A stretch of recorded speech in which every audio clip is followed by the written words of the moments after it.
मिताली की शादी को 6 महीने का समय बीत चुका था। वो अपने छोटे से घर में अपनी सास ननद और पति के साथ रहा करती थी। उसका पति विकास गांव की राशन की दुकान पर काम किया करता था और पूरे परिवार की जिम्मेदारी उस पर थी। ऐसे में मिताली की ननद सुहानी की शादी को लेकर उसकी सास और उसके पति को हमेशा ही चिंता रहा करती। बेटा, पड़ोसन चंदा अपनी सुहानी के लिए एक अच्छा सा रिश्ता बता रही थी।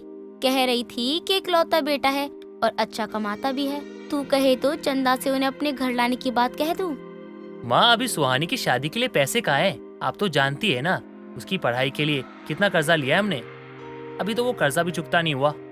अजी, माँ कौन सा अभी ननद जी की शादी कर रही हैं, जो आप इतनी चिंता कर रहे हैं। रिश्ता अगर हम देखने लगेंगे तो शादी होते देर नहीं लगेगी। और अभी मेरे पास पैसे नहीं है, पहले मुझे पैसे जोड़ने दीजिए, उसके बाद मैं अपनी बहन को खुशियों के साथ विदा कर दूंगा। उनकी बातों के बीच सुहानी एक प्लेट में आलू पूरी लेकर वहाँ आती है तो सभी अचानक से शांत हो जाते हैं। इतनी शांति क्यों है? आप लोग ऐसी भी क्या बातें कर रहे थे जो मेरे आते ही चुप हो गए आप लोग?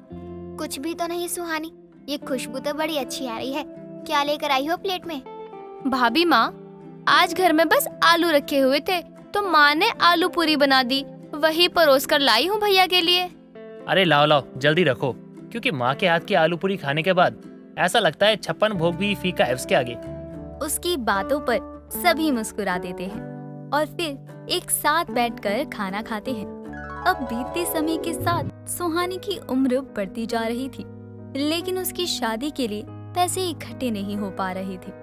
इस बात को लेकर विकास बहुत परेशान रहने लगा था और परेशानी के कारण उसे रात को नींद भी नहीं आया करती। ये बात मिताली को भी बहुत परेशान करती।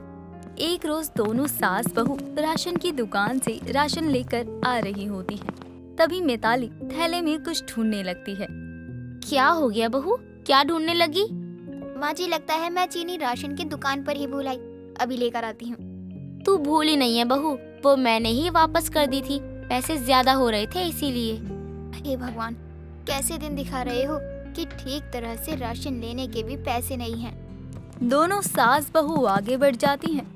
तभी उन्हें एक जगह भंडारा होते हुए दिखाई पड़ता है और दोनों वहाँ से आलू पूरी लेकर खाने लगती हैं। वैसे बहू, भंडारे की आलू पूरी की बात ही निराली है। ऐसा स्वाद किसी आलू पूरी में नहीं है जो भंडारे की आलू पूरी में है। ये भंडारा है, वरना तो ऐसी आलू पूरी खाने के लिए लोग पैसे देकर भी खाएं। सही कह रही हो माँ जी, लेकिन आपके हाथों की बनी आलू पूरी भी कुछ कम नहीं होती है। वैसे माँ जी, मैंने सोचा है कि विकास जी की मदद करने के लिए मैं भी कोई काम शुरू करूं। आपको पता है, वो बहुत परेशान रहते हैं, रात रात भर सोते नहीं हैं। उन्हें ननद जी की शादी की चिंता सताती रहती है और मैं उन्हें ऐसे नहीं देख सकती ना। मिताली की बात सुनकर रेवती भी सोच में पड़ जाती है और आलू पूरी देखकर वो अपना दिमाग चलाती है। बहू, तू अकेली ही क्यों है? मैं भी तेरे साथ काम करूंगी। मैं कहती हूँ हम मिलकर आलू पूरी बनाकर बेचना शुरू कर देते हैं। सच में माँ जी? हाँ बहू, अगर हम दोनों मिलकर काम करेंगे ना तो कुछ तो पैसे इकट्ठे हो ही जाएंगे। अब दोनों सास बहू ने ठान लिया था कि वो पैसे कमाने के लिए आलू पूरी बनाकर बेचेंगे और अगले दिन गांव के एक अमीर आदमी से कुछ पैसे उधार लेकर सास बहू दोनों सारा इंतजाम कर लेते हैं और फिर बाजार के चौराहे पर आलू पूरी का ठेला लगाते हैं। आलू पूरी, गर्मा गर्म आलू पूरी खाइए। माँ जी, आपकी आवाज मेरे कानों तक जा नहीं रही। भला लोगों के कानों तक कैसे जाएगी? थोड़ा तेज बोलिए, ऐसे। आलू पूरी, गर्मा गर्म आलू पूरी खाइए।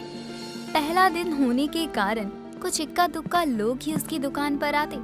शाम को दोनों अपना आलू पूरी का ठेला लेकर घर पहुंचती हैं तो देखती हैं कि विकास के सर और हाथ पर पट्टी बंधी होती है। ये देखकर दोनों बहुत ही घबरा जाती हैं। ये आपको क्या हो गया है? ये चोटें कैसे लगी आपको? हाँ बेटा, ये सब किसने किया? माँ, घबराने वाली कोई बात नहीं है, मैं ठीक हूँ। वो राशन की दुकान में कुछ दबंग घुस आए थे, उन्होंने सबको पीटा। वो तो अच्छा हुआ मालिक हमें अस्पताल लेके चले गए, वरना पता नहीं क्या हो जाता आज। शुभ शुभ बोल बेटा, भगवान का लाख लाख शुक्र है कि तू सही सलामत है। हाँ, और जब तक आप ठीक नहीं हो जाते हैं आप घर पर ही आराम कीजिए। विकास के साथ हुआ हादसा सुनकर तीनों ही डर जाते हैं, जिसके बाद सास बहू मेहनत से रोज आलू पूरी बेचा करते। जहाँ रेवती गर्मा गर्म आलू पूरी बनाया करती, तो वहीं मिताली लोगों को आलू पूरी परोसती। धीरे धीरे सास बहू का आलू पूरी बिजनेस अच्छा चलने लगता है। साथ ही सुहानी के लिए एक अच्छे घर का रिश्ता भी मिल जाता है।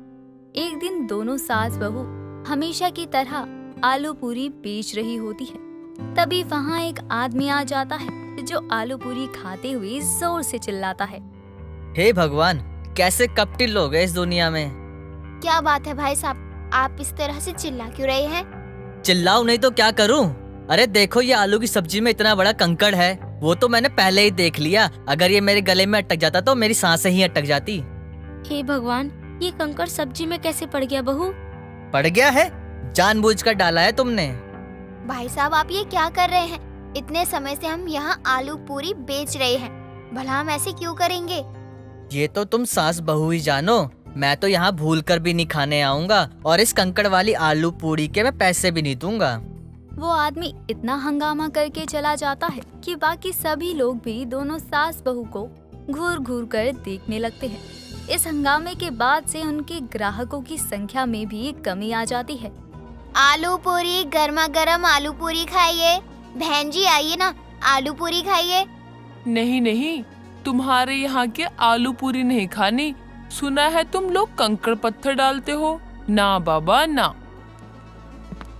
उस आदमी के चलते तो लोगों ने इधर देखना ही छोड़ दिया। पता नहीं कैसे उस सब्जी में कंकड़ पड़ गया था। नहीं माँ जी, हम इतनी साफ सफाई से आलू पूरी बनाते हैं।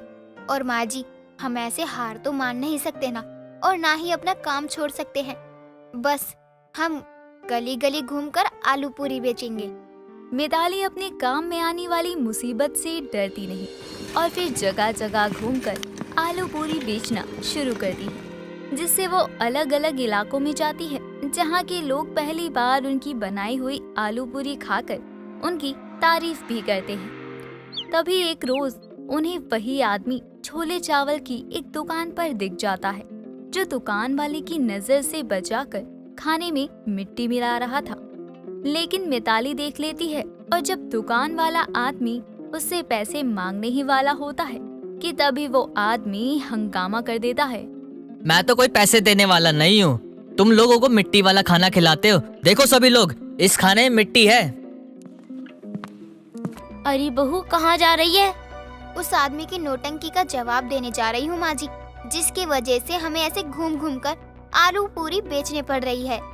मिताली वहाँ जाकर उस आदमी को जोरदार थप्पड़ मारती है और सभी खड़े लोग ये देखकर दंग रह जाते हैं। अरे पागल औरत, मुझे थप्पड़ मारने की तेरी हिम्मत कैसे हुई? वैसे ही जैसे तेरी साफ सुथरे खाने में मिट्टी मिलाने की हुई। उस दिन तूने आलू पूरी की सब्जी में ऐसे ही कंकड़ डाला था ना। ये क्या बकवास कर रही हो तुम? ये आदमी एक नंबर का झूठा है। नई दुकान पर जाकर खुद उनके खाने में कुछ मिलावट करके उनको बदनाम करता है। तेरी इस हरकत से कितने लोगों की मेहनत बर्बाद होती है। कभी इस बारे में सोचा है तूने? वो आदमी वहाँ से भागने लगता है। तभी दुकान वाला और कुछ लोग उसे पकड़कर पुलिस को बुलाते हैं, और फिर दुकान वाला मिताली को धन्यवाद कहता है। जिसके बाद मिताली और उसकी सास वापस से बाजार के चौराहे पर अपनी आलू पूरी बेचा करते।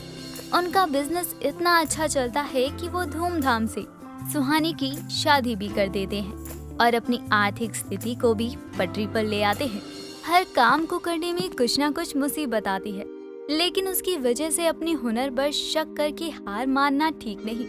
जिस तरह इस कहानी में मिताली उस हादसे के बाद हार ना मानते हुए भी अपने काम को जारी रखती है, ठीक वैसे ही हमें भी हार नहीं माननी चाहिए।